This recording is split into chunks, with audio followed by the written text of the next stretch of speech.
Well, hello, everybody. Thank you so much for joining us for today's BU Alumni Career Webinar, Finding Purpose at Work. My name is Jeff Murphy. I'm a member of the Alumni Career Engagement Team in the BU Office of Alumni Relations. Today's webinar is offered to our 366,000 alumni around the globe, and of course, all of our current students. Throughout your career, BU is committed to helping you define and achieve your professional goals. And we aim to do this by providing everybody with access to a series of valuable online tools and social media communities. Before we officially kick things off, I know we've got alumni and students joining us from literally around the world, some places very far away from Boston University. Thank you so much for being here, and please know we really appreciate your participation in this and every program that we offer. Before we get going, just a couple notes from me, some housekeeping items. Today's presentation is being recorded and will soon be made available for on-demand viewing on the BU Alumni and Friends website, which you can find at www.bu.edu/alumni. And our speaker today is, as always, very eager to answer any questions that you may have. You're welcome to submit them throughout her presentation. You can use either the chat or similarly the Q&A box. If you hover over your screen, open the Zoom toolbar, you'll see Q&A. You can go ahead and type in your questions at any point, and we're going to save plenty of time at the end to get to those. It really is truly a pleasure for me to introduce our speaker for the day, BU College of Arts and Sciences alum, and literally one of my favorite people on the planet, Dr. Jill Steinberg. Jill is an emeritus professor at San Jose State University. She's a licensed clinical psychologist, a Salzburg Fellow. She's an author and also a founder of a great resource called MyRetirementWorks.com. Jill received her undergrad degree from BU in 1972 and then later on a doctorate in clinical psychology from Ohio State University. Jill is still very involved in teaching classes, has presented her research on successful retirement to universities, of course, Boston University, but also at other organizations like Google. Her research has been published in the Aging Consumer Perspectives from Psychology and Economics in 2021. Jill also has done some really interesting work with the University of Michigan at the Ross Business School. Jill is truly an expert, I think, on retirement and what makes a meaningful retirement, and has done, I think, Jill, now 4 or 5 different presentations for the BU community. And you have helped a tremendous number of BU alumni, current students over the years. And one of the interesting things we realized is that so much of your retirement research has been about finding purpose. And I think I asked you to think about the ways that would apply to people who are still working. And so here we are today. I'm thrilled that you've agreed to do this presentation for us, and I'm really looking forward to it. So let's go ahead. The floor is all yours, but let me know when you would like to go through the slides, and we'll be off and running. Okay, and to the people in the audience, will their chat be, you said, will be available to them during the lecture, correct? Yeah, absolutely. People can use both the chat function or the Q&A function. Let me know what questions you have. And Jill, whenever you want to start taking those, just let me know. Okay, and I'll probably take the questions at the end so I can give you all the information in case some of you can't stay, or that's what works for me. I ask also, in case the audience, I'm going too fast. I'm in California, but I'm an East Coast transplant and I can go fast. I think I'll be plenty loud, but sometimes, Zoom varies. So let Jeff know if you're needing help from my presentation. You're going to see what the lecture is about: purpose at work. And I'm going to interchange the word purpose and meaning. There's slight differences in the literature, but it's not important for this lecture. And yeah, Jeff did ask me to give this presentation because of my research on successful retirement. By the time people reach retirement, at best, 57% of employees are satisfied with their work. At best, 30% have said they were really engaged in their work. And of those people who are privileged enough to retire, only 75% at best say they enjoy it. And by the way, Jeff is in charge of the slides. So I might have to say something to him or go back and forth. And I appreciate it. I'd rather do less tech. The literature on purpose is abundant in terms of physical health and mental well-being. However, the research on how to find purpose, especially at work, is very limited. And that's why we're going to cover the why of purpose and the how of finding purpose at work. And we're going to use the evidence-based intervention called job crafting. And everything I say today will be evidence-based. I base all the information I give you on research, unless I tell you otherwise. Finding purpose is an ongoing process. Work changes, you change, how you feel about things change. So I'm going to teach you a process, and part of it is lifelong process, getting the basics and then implementing it as you go along. So think about, how do you view your work? Do you view your work as a job, a career, or a calling?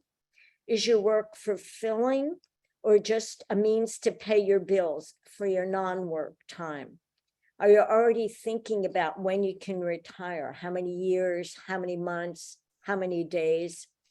Do you perceive yourself as stuck at work, or do you proactively think about what can I do to change, to make things better? Do you even know what you find meaningful? Adam Grant, who's at Wharton, is one of the most influential people in this field. He's an organizational psychologist, and he says probably more than any other question people ask him is, how do I find meaning at work? And the essence of the purpose literature, next slide, is how do you apply your best things that matter most to you, what you deeply value, what's bigger than yourself? So that's really what we're going to focus on. How do you figure out your best self? And then how do you apply it to things that matter most to you, what you deeply value, and what's bigger than yourself? Why find meaning at work, and what do employees really want that they say give them meaning? The three things that employees really want are career, community, and cause. Career is about the work. It's about having a job that provides autonomy, a job that allows you to use your strengths and promotes your learning and development. It's the heart of intrinsic motivation. So that's the next slide. What do employees want? And then next one, yeah, career. And then you can go to the next one, community. So that was career. Community is about the people, feeling respected, cared about, and recognized by others. It drives our sense of connection and belonging.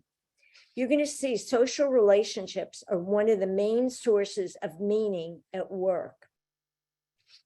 The research confirms that social support at work positively predicts older workers' perception of mattering, and mattering positively predicts perceived life satisfaction.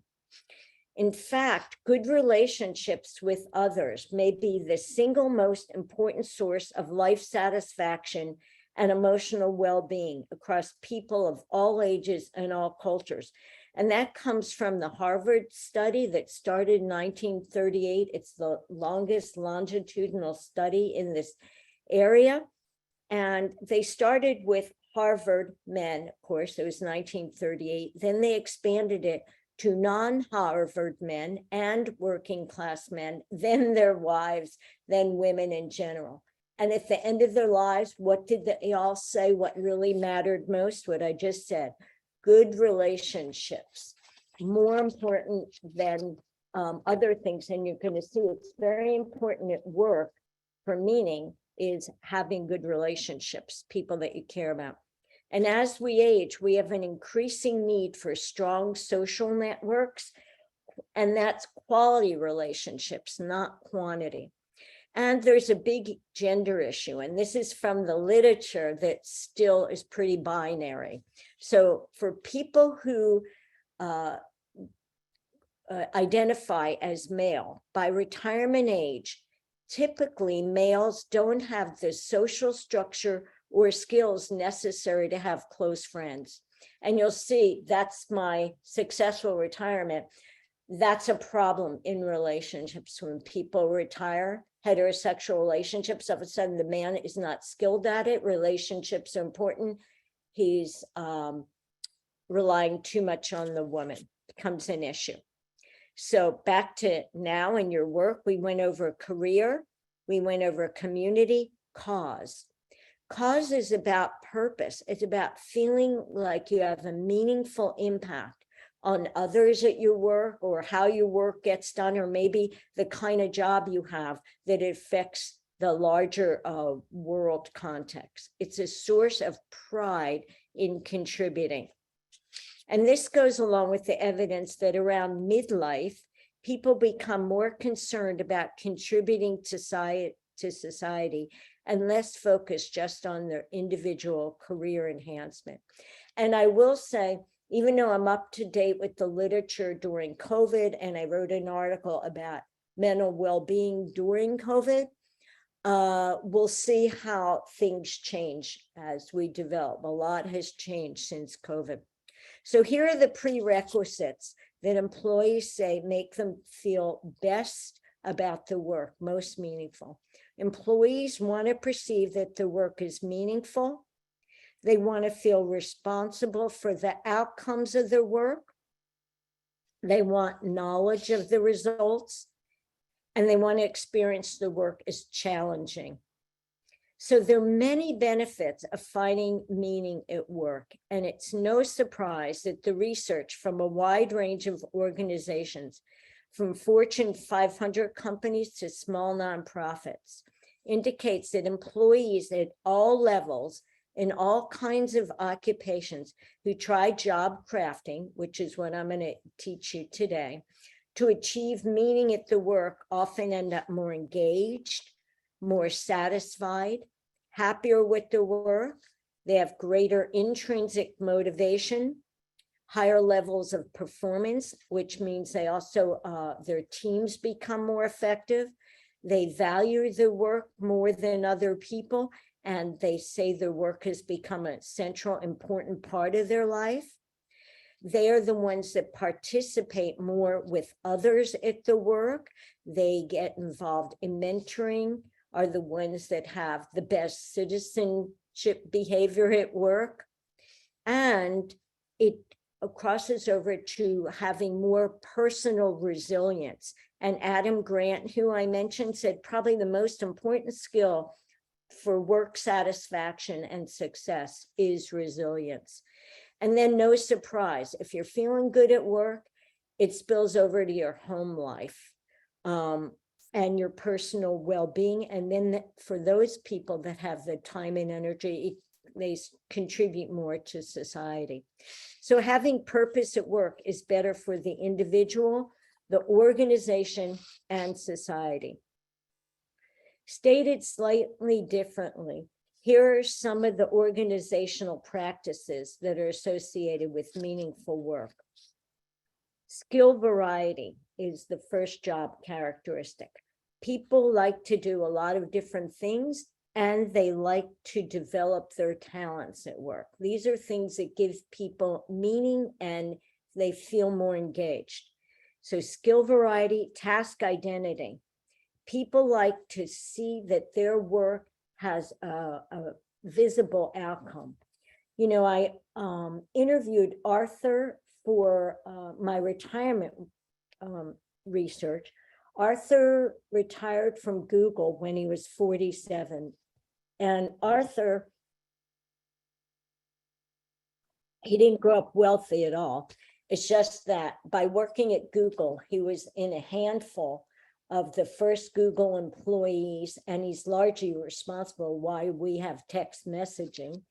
Anyway, the reason he retired is he was brought up to believe that if you ever get the chance to be home with your young children, do it.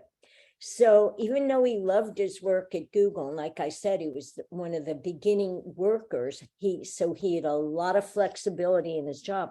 One of the things he told me he didn't like about his job was task identity. You can be in the middle of a job that you're really involved in, and Google just takes it away and you had no say over it. So in retirement, he still does much of his computer science work, and he feels much better that he can complete tasks if he wants to. He can stop them if it's not working or not what he wants. But that task identity and skill variety are important. Task significance. People want to understand that what they're doing affects other people's lives, whether it's at their work or their work affects others. And the last thing, positive workplace relationships. So Jeff, I'm ahead of you. After task identity, task significance, and then positive workplace relationships. That's the next slide.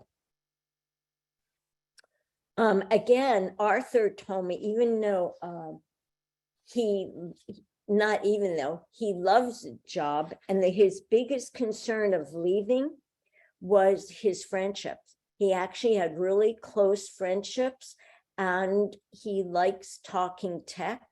And Google has such privacy policy that he was concerned that his friends wouldn't be able to talk to him about things that they really cared about. Google has such privacy policies that when they asked me to present, and I had already interviewed Arthur, and he was a significant person in my research, they weren't even letting him come. We had to get an exception for him to be able to be there. And then even though they blasted my presentation to all 9 of their satellites, they wouldn't put it on YouTube. So it's interesting when you change jobs or retire, you might not be aware of what losses you're going to have or what potential changes. So Martin Seligman is my next slide, Jeff. He's one of the biggest psychologists and well-known researchers, and he's also at Penn. He actually changed my field. I'm a clinical psychology, and it used to be focused much more on pathology. So it still is, like how can we help someone with schizophrenia, or how can we help someone with bipolar disorder? We still focus on that. And Seligman said, hey, we know a lot about what helps people. Why aren't he's well known for positive psychology? And several iterations later, he was positive psychology. Then you probably heard the word flourishing. He created a well-being theory that has 5 elements. And the acronym, as you see in front of you, is PERMA. And PERMA is P is for positive emotions, taking all things together. How happy would you say you are? E is for engagement, interest. I love learning new things. R is for relationships, positive relationships. There are people in my life who really care about me, and I care about them. M is for meaning, belonging to and serving something that you believe is bigger than yourself, not just your sense of meaning, but the degree to which you actually belong to and actually serve something larger than yourself. And A is for accomplishment. So, we spend so much of our time at work or recovering at work that's why Jeff said, can't you create a presentation for us so people can be more proactive and increase their well-being at work and their purpose at work? So that's why we're doing this. And now we're going to turn our attention to how do you find meaning at work? So Jeff, how do you think I'm doing? My pace? Is it okay? Yeah. I think you're doing just great, Jill. Okay. Yeah, not too fast, not too slow. I think we're doing well. Okay. So I created a list of skills that I think you need to do well at work or really in life. And even though it's not an evidence-based list, I've been working on helping people achieve success for over 50 years, success in all aspects of their life and work. And I'm up to date with the literature. So I would say it's a really good list. And what I'm going to say to you, it's skills. So if you don't have these skills, you can learn these skills. And I've taught all these skills. So you can ask me questions at the end. You can ask me questions afterwards. As part of the BU family, I am totally open to any of you consulting with you for free afterwards. So these are the skills that I think are very important that I've gleaned from the research in my work. You need to be proactive. You need to be assertive, analytic, and reflective. You need to have grit, which the literature talks about it being extreme perseverance. And by the way, people over 65 have the most grit. You need to be able to connect with others in positive ways. You need to be imaginative. And as Adam Grant said, you need to be resilient. So job crafting, as Jeff has my slide up there, if you want to learn a lot more from what I'm presenting to you, the person I'd start with is Amy Wrzesniewski at Yale. She's one of the best in the field. So what is job crafting? The central characteristic of it is, you're a little ahead of me, but that's okay. The central characteristic is that you, the employee, alter the tasks and the job characteristics on your own initiative. So I'm teaching you an intervention where you're going to be in charge of making the changes. So instead of thinking of just being stuck or your work is a certain way, we're going to be looking at how you can alter the tasks and other characteristics on your own initiative.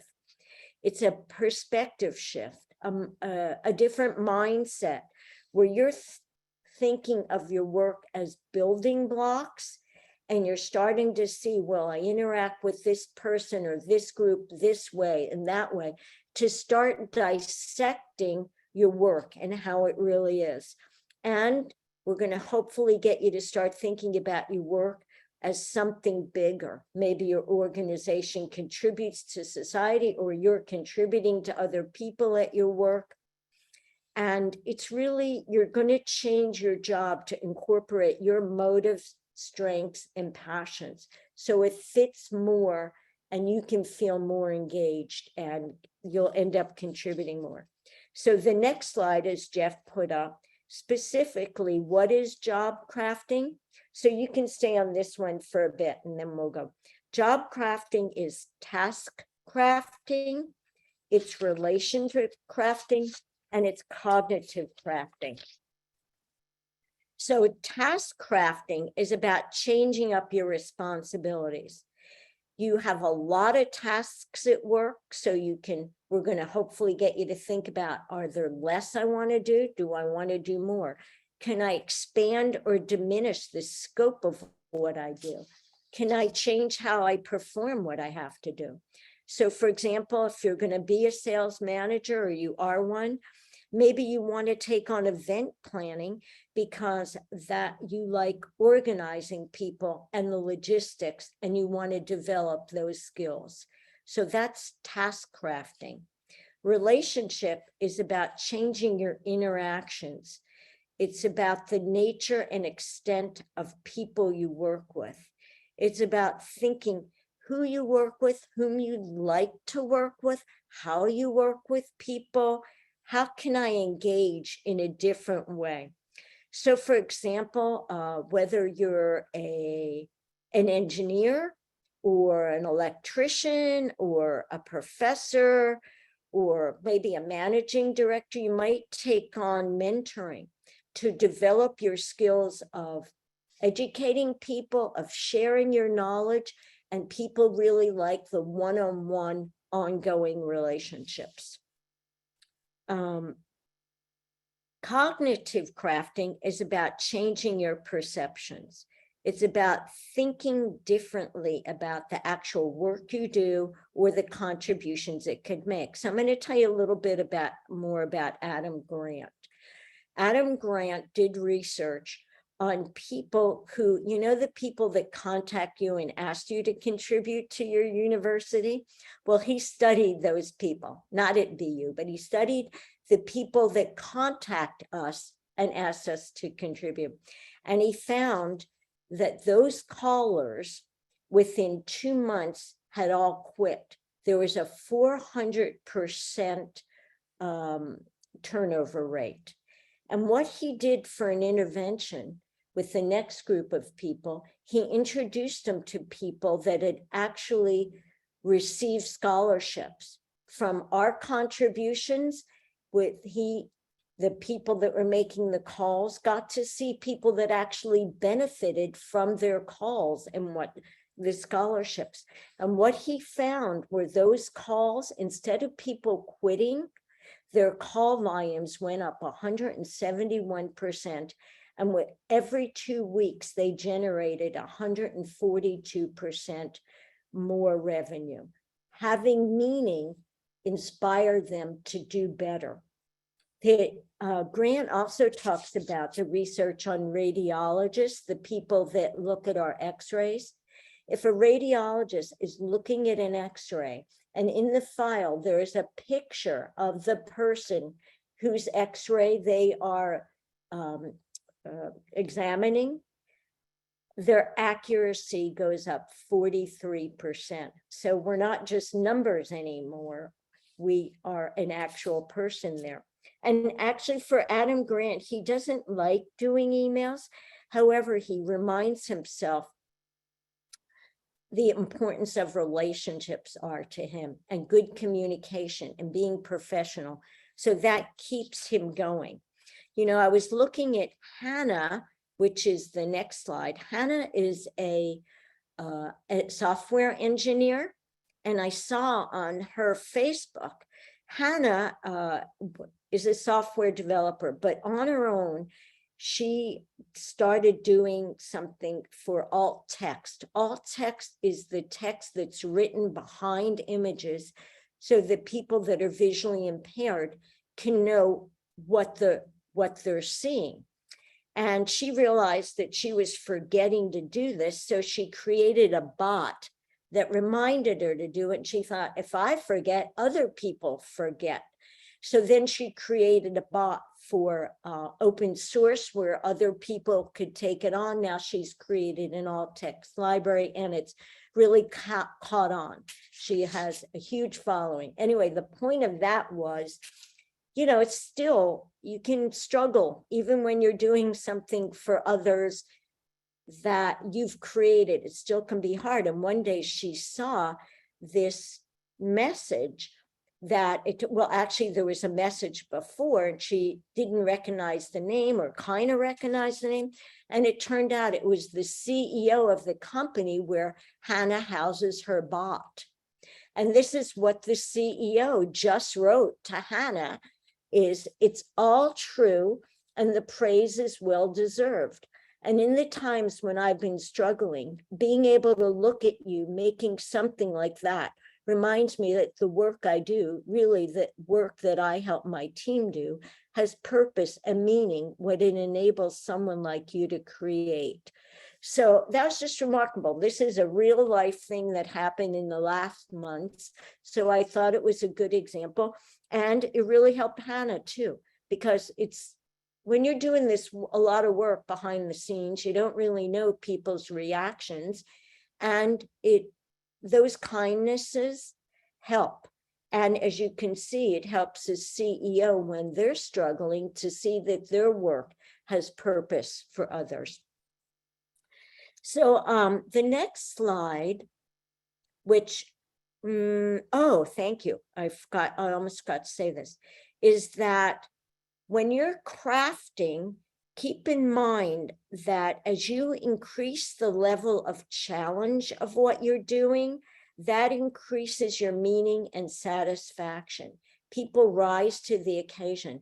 So you might even leave this workshop, this presentation, and say, I actually am going to keep doing a lot of what I do. I'm going to make it harder for myself, more creative, or I wanted to work on, and I'll give you lots of examples. So the next slide has a lot of words, and you'll see I don't use many words, but I'm going to tell you about the job crafting questionnaire. And I don't think you need it. Whether I was going to do a class and teach you, you don't need it. It's just, you might want to look at it. So if this is of interest, you could take a picture of this slide, because it gives you more specific examples of how you could craft your job. So I took a couple items to illustrate you. Under task crafting, here's some examples I use. You give preference to work tasks that suit your skills or interest, or you introduce new work tasks to yourself that better suit your skills or interest. Under relationship crafting, they use the examples that you make friends with people at work who have similar skills or interests you want to develop, or you choose to mentor other employees. Under cognitive crafting, there are a couple items. The item I chose was, you remind yourself about the significance your work has for others. And keep in mind, besides challenging, colleagues are really important. And more we work with others. We don't work in isolation. So you don't just want to think about how can I affect the leadership and what jobs they give me, but I'm working with colleagues. Maybe there are ways I can get more out of working with colleagues, or I can contribute more to them. So how do you job craft? The job crafting intervention is a process. And I'm going to tell it to you step by step, but really any step, things don't really go from 1 to 2 to 3 to 4. You go back and forth as you reevaluate. And for those of you that are feeling like you just don't get it, Jill, I hate my work, that's why I came here, I just want to quit. Well, 2 things I'd say. This job crafting intervention has tons of research to back it up. It's useful skills. You have nothing to lose by trying if you're staying at your work. And if this really helps you confirm, no, I'm not going to stay there. I want meaning, and I'm not going to get it at this job. I'm looking for another one. These are very useful skills for you to feel more in control of your work. And if you look at the literature, control is a big one in life. When people feel in control, they feel better when they can use their skills. So I'd say, don't be skeptical. Just be open to, these are valuable things, and there's skills that either can help you with this job or your next jobs. So the first step is proactive goal envisioning. It's being aware that you can create a more desirable work situation. The second one is proactive goal generation. It's setting concrete and realistic goals that will contribute to getting towards your goal. The next one is proactive goal planning. It's being specific about the ways and means to achieve your goal. And the literature says you need to think of the obstacles that are going to get in your way, so you can start thinking, how are you going to get over the obstacles? The next one is proactive goal striving. It's actually pursuing your goals. And I want to tell you, in my research on successful retirement, the literature is very strong with some of these same ideas, and planning is so important. And you want to start at least like 10 years in advance. And I'm talking about quality of life. I'm not talking about the financial part. That can be way longer. Mine's about quality of life. But what I found out that wasn't in the literature that I think is really important is the importance of implementing. So for example, when you're going to retire, you don't wait till you retire. you implement in advance. And that's what Jeff and I are hoping. By the time you leave today, you're thinking, what next? What can I do today or tomorrow, including maybe it's just contact me or contact Jeff, because we want you to get engaged. The literature says satisficers do better than maximizers. So we don't need you to figure out the goal, but a goal, or a what next, not the next. It doesn't matter if that's what you do. We're trying to get you engaged in this process so that you can start thinking, what is working? What isn't working? How can I make changes? The literature also says it's better to have no calling than an unfulfilled calling. So we don't want you to leave and just think big ideas. We want you to actually start implementing something. And how you job craft, literally how they do this with you is, or how I would do it with you, and the literature says, so you're going to be thinking about your job as flexible set of building blocks. So you start with a before sketch is the next slide. And with your first step of your before sketch, and this is, a detailed process, you're going to stop and think, what do I actually do? What do my days look like? What do my weeks look like? You're going to be breaking it down. So your first step is a job analysis for you to think about, what are all the tasks and duties I do? How much time am I spending with them? And who am I interacting with? How am I spending my time with the people? How am I interacting? That's the first step. And then the second step is a personal analysis. What are my personal strengths, my motives, and what's getting in the way? And by the way, in terms of the principles of proactive goal setting, the literature says be short term. And for this kind of work, short term means about 4 weeks. You're going to be thinking of goals in terms of 4 weeks, because that will allow you to stay focused, try something, see if it works. If it doesn't work, what do I do if it's not working, or what's next? So short term for this kind of idea, the research is a period of 4 weeks. So you have your job analysis, your personal analysis, your before sketch, then you have an after diagram. What would your ideal role look like? And then you have an action plan of your learning. What experiences bring real learning? So here's some examples. You might leave today and say, I'm going to get my supervisor to coach me. Or I want to start working on developing my skills at public speaking, or my skills at tech. Or when an interesting project comes along, I'm going to say yes. Or I've wanted to work with person X. So if they sign up for a project, I'm going to see, maybe I could be on that project.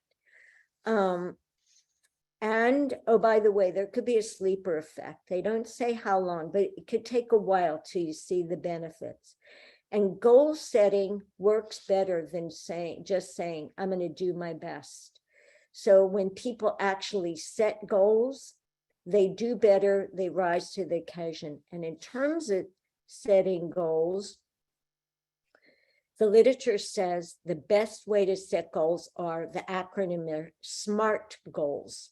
SMART goals stand for, next slide, specific. The S is for specific, M is for measurable, A is for attainable, R is for realistic, and T is for timely. And I want to tell you, in terms of goals, the literature says approach goals are better than avoidance goals. And here's an example. It's better to say, I want to be more engaged in my work than I want to avoid burnout. You can measure are you getting more engaged? You can do things about that. It's better to focus on goals that are learning goals rather than performance. So if you leave here and you say, you know, I want to get better at public speaking, that's better than leaving here and saying, I'm going to do 3 excellent presentations over the next 6 months. If you say you're going to learn about it, then if things aren't going that well, you can think, what did I do? What didn't work? Who do I need to learn from? How do I need to change things? It keeps you engaged rather than just feeling defeated and stopping. It's better to visualize the goal and to think about the obstacles that could get in the way. Oh, and by the way, another good example of like the learning goal would be, say you leave here and you say, you know, I've really been interested in social media. I'm going to learn how I can use social media to enhance my work. That's better than saying, I'm going to get on Twitter and get 20,000 followers in the next month. That doesn't get you there. The learning about it keeps you involved. And like I said, detailed implementation plans. And I want you to think about your ideal work life and what if you do nothing? The research says people, when confronted about the possibility of doing nothing for the next 30 years, I'm going to feel this bad, or next 5 years, it's like that helps motivate people to do something, just as maybe it helped you get here.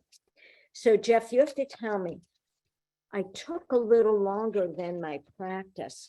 I have for everyone, I was going to read, it's about 7 minutes, but I don't, you know, we're running out of question time. So you tell me, maybe I start it or to get people engaged and they can find it themselves. From the Harvard Business Review, remember I mentioned Wisniewski, and Berg and Dutton wrote a really good case study that applies all the things I said to a person. They made up the name, but the rest is true. So I was going to read it, and it takes about 6 minutes for me to read it, and it totally illustrates this. Do you think I should start? Jill, I'll leave it up to you. We can certainly run over the hour if we need to. I don't yet have a bunch of questions, but this is actually a good reminder to folks to go ahead and submit those now. I would say, Jill, if you're up for it, why don't you and I make sure that I have a copy of or at least a link to this HBR report that I can send everybody in a follow-up email. Would you be able to sort of summarize like a shorter version, or? Yeah, I can. And Okay. what I'll do is let me just start reading it, and people will see it's very readable. So Fatma's a 30-year-old mid-level manager. She's struggling at her work, but you wouldn't know it from outward appearances. She's a star member of her team in the marketing division of a large multinational foods company. She consistently hits her benchmarks and goals. She invests long hours and has built relationships with colleagues that she deeply values. And her senior managers think of her as one of the company's high potentials. But outside the office, Fatma would admit that she feels stagnant in her job, trapped by the tension between day-to-day demands and what she really wants to be doing, which is exploring how the company can use social media in its marketing efforts. So you'll see Twitter, she's really interested in Twitter, she's interested in blogging. So what they do, they actually work with her with crafting, and Jeff can show you the next slide. They actually have her do her before design and analysis of how she's spending her time and what she's doing. And by taking the time to do that, so I'm not going to read it now, she becomes more aware of, geez, no wonder I'm not satisfied. I'm doing a lot of things that don't have meaning for me just to get through my days. And any of you that have tried changing your behavior on anything, whether it's study skills, whether it's eating, A lot of times they ask you, first step is become aware of what you're actually doing. So here was her before, and she went over her relationships, her perceptions and tasks. Then she goes to an after diagram. And all this is written in words that are very readable. And yes, I will get this to Jeff, the link. It's public domain. Her after diagram, she does beautifully. And she introduces the new things she liked in different colors and different sizes to show her where she's at the before and where she'd like to go. And of course, they're going to present a success story. They're not going to present, when I write up stuff, you don't just, you use the non-successes to illustrate problems, use the successes to say, see, this research and these interventions work. Well, Fatima realizes that she can't do this on her own. So she starts thinking, which of my colleagues could help me? It's too big. It's to get this change. And she realizes when she goes to this meeting, this one guy's really into his tech. So she starts talking to him. Anyway, they develop things together for the company. I said it's multinational. She thought, realistically, looking at the date of what they do, if they started a new snack and used social media to announce it, that it would be a good idea. So not only does she do that, and it's a good idea for the company, but then other managers see it's working and they start asking Fatima to help them. So now she's getting into more of the work she wants. And at least in the short time, as she wrote this up, it illustrates all those points, and she is happy at her work. She doesn't want to leave. She's doing much more of what she wanted. So I just wanted to end with a piece of something that I read that I find very meaningful. So this is not research. However, Bronnie Ware is a nurse that works with people who are dying. And she wrote an article called Regrets About Dying. So I found it very meaningful, even though it's not evidence-based. Who cares? She is working with the people. And this is what she wrote, a list of regrets about when people, the end of their life. And the number one regret was, I wish I had the courage to live a life true to myself, not the life others expected of me. So Jeff and I are hoping from this, you start thinking about the courage to live a work life that's true to yourself and not just what others expect of you. We don't want you to spend a life full of regrets. We want you to have meaning as you see. That's good for you. It's good for your people you love. It's good for your work and society. So thank you so much, Jeff, for letting me give this information. I hope all my peers and colleagues that you got something from this. And as I said, you can ask questions now. And every other presentation, people have emailed me and asked me questions. And then sometimes we even do video chats of kind of mentoring to help them away. And because I'm so committed to BU and I get so much out of this, it's all free. It's not charged. It's part of us being the BU community. So any questions there? Jill, we're just waiting for some to come in. And while we do, I want to acknowledge you've been doing this with me for years now. And we were talking before, you were telling me about all the folks that are still in touch with you, that you've helped along the way. And I know, as you said, I know you get something out of it, but you've done a tremendous service to the BU community and have helped so many people. And I think your genuine dedication to making a difference it's really inspirational for me. I know from seeing your presentations over the past, it's really changed the way that I've thought about my career and certainly my future hopeful retirement. And so I just, on behalf of everybody who's attended or will see the recording of this, thank you so much. It's pretty amazing what you've done for the BU community. Barbara has written in with a question. If you do any work with aptitude studies, I think that's, I could agree with Barbara that sometimes the hardest part is just knowing what is it that I love? What is it that's going to give me meaning? What are those tasks that I could craft into my job that might do that? Is aptitude studies or any sort of evaluations, skills testing, things that you have experience either when you've worked as a therapist or, you know? There is actually, yeah. And I want to tell you, I can give Jeff a link to this.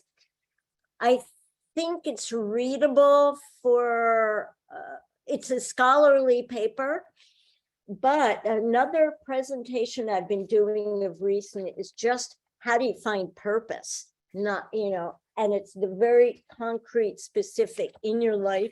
How do you find purpose? Because people don't reflect. When I said the skills, they're not analytic. They don't dissect. I can't stop my brain.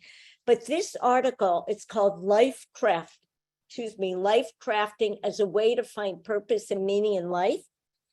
And in it, there are, again, a section on questions you can ask yourself, from what are my values and passions? And then it asks you detailed questions to think about it. Values, what are your current and desired competencies and habits? What are your present and future social life you like? Anyway, it goes through that, and that's a whole other lecture, or, you know, full semester class, but I can give Jeff that lecture. When I worked as a clinical psychologist at the university and in private practice, I wasn't big on testing. I was taught how to do testing, but that wasn't my focus. And a lot of it was about pathology. The one test that I found useful, it's not really a test, but it's the Strong Campbell Interest Inventory. And it was useful for people I worked with and for me, because it just asked you your interests and it matched you with people that were like you and people not like you. So it would say, would you rather listen to this talk or give this talk? Would you rather read this book or write this book? Would you rather paint this room or design this? It would ask you your interests. And in the beginning, it was very gender biased. It would say, would you rather design this room, or would you rather marry someone who designed this room, woman, on the woman's side? The question would be, would you rather marry someone that designed this room or painted this room? Would you rather marry someone that read this book or likes reading? So it was very gender biased when originally, and then it's not, or the data look like it's not. Anyway, it was very useful for me as a psychologist because it would list all kinds of interests and jobs that I didn't even know about. So it gave me and the person some place to start. I'd ask them about interests. They couldn't even think about, what did I like? What did I like as a child? What do I like now? So that was very useful. And then they developed it further. And I wasn't quite as satisfied where they would ask. So originally it would just ask your interest. Then it asked for your quote aptitude. How they would ask you, how good are you at drawing? Well, how do you know? You don't know if you're good at singing, at drawing, at reading. And I want to tell you, in terms of passion, the literature says, first of all, not all of us can find our passions. And by starting something and doing well at it, you can learn, it can become a passion. So I would say, try things. And if you're working with me, I try to help you find things that you've either see that other people do that you like, or you've tried before, because getting better, remember PERMA, the accomplishment, you feel better and you like it. And all of a sudden it could be interesting. You might have thought, before I was working on a PhD, would have told you besides that I never wanted to teach, I didn't want to do research. However, I finally had a great advisor after 3 advisors. And it started actually my BU to get to graduate distinction. I had an amazing one-on-one with a professor to graduate with honors. And I started learning, wow, research is totally interesting. We do it all the time. Those of us that want to pick a car that can fit our budget, you start researching, or you find out, how am I going to meet other people I want to meet or take class? We research all the time. It's just a different set of research. So until I had someone that could teach me those skills, I had no idea I liked research. So I recommend that to you is, what do I like doing? Asking yourself or thinking about, oh, those people do blah, blah, blah. I wish I could. Those are things that can start you. If you want to start with a test, the Strong Campbell Interest Inventory, it's not really a test, but that can get you thinking. The job crafting thing I recommended gives specifics about job, and you could be thinking, oh, I hadn't even thought about this part of my job or that part of my job. So did that give you an idea, Barbara? I'll wait and see if the person who posed that question writes back. You're right, it was Barbara. And in the meantime, Jill, one of the things I appreciate about you is how all of everything you present is based in your research and evidence-based, as you've said time and time again. And I'm guessing that I know that you've done a little bit of research about how COVID has affected people. I'm guessing that there might not be evidence or studies that have been conducted and published about Tatiana's question, but so much of what you talked about was about building positive work relationships, obviously with other people, and how important that is. Do you have any thoughts? Have you seen any research, or do you have any of your own thoughts about how people go about doing that who are working remotely? Obviously you and I are seeing each other face to face now, but has that come up at all? Do you have advice for Tatiana about how to build those relationships when you're meeting people more so online, more so after the pandemic than ever before? I don't have data. I can tell you anecdotally what people told me, because I've worked with people and just plain know people who started work different positions during COVID. So it was all remote. They never met their colleagues in person. And what they told me, one of the things they did that actually helped them as an employee get to know other people was, besides the mentoring, they had some one-on-one with people. They also had time where all the people were working together. They were all online together, but doing their own work. So I might look up and go, oh, Jeff, I don't understand this concept, or how do I do? Instead of, and Jeff's there working, so I got to finish it, just like you would if you were together. So we're each doing our own work. And as we need, we interact, or something funny comes up. And what they told me, why that facilitated things for them, is if you're working in isolation, it's less likely that I'm going to stop and go, oh, Jeff, I don't understand this. Or Jeff, how do you apply this to your work? But when you're all there, it just facilitates that. The other thing they had was they had a social hour on Zoom at the end of the week sometimes. Now, I know that wouldn't be great for me because I can be an introvert, whether I'm on Zoom or not. So I have the skills, and people can't tell that it can be hard for me, but that's not necessarily easy for me. And what these people told me that was a little better, it was a structured interaction. So it might be a game, but not like a trivia, so that some people have the knowledge and not. They figured out ways of interaction with some kind of curriculum that was silly, that was fun, that got to know people, even like how you started in the beginning, like where are you from? oh, really? You're like 10 hours ahead of me and we're working together. And it could be whatever it is, but that's what people told me remotely. And people that worked remotely have told me, and the literature tells me, that they're missing seeing their colleagues at work. And if people have the choice, they want flexibility about how they do the work, the time they do the work, and they would like some time in person with colleagues, not all the time. But that's what the literature is saying. And I'll just tell you, Jeff asked me about COVID. I did do a draft of an article, and there is like a world happiness report that comes out every year. So it came out during COVID. It's international and it's very rigorous.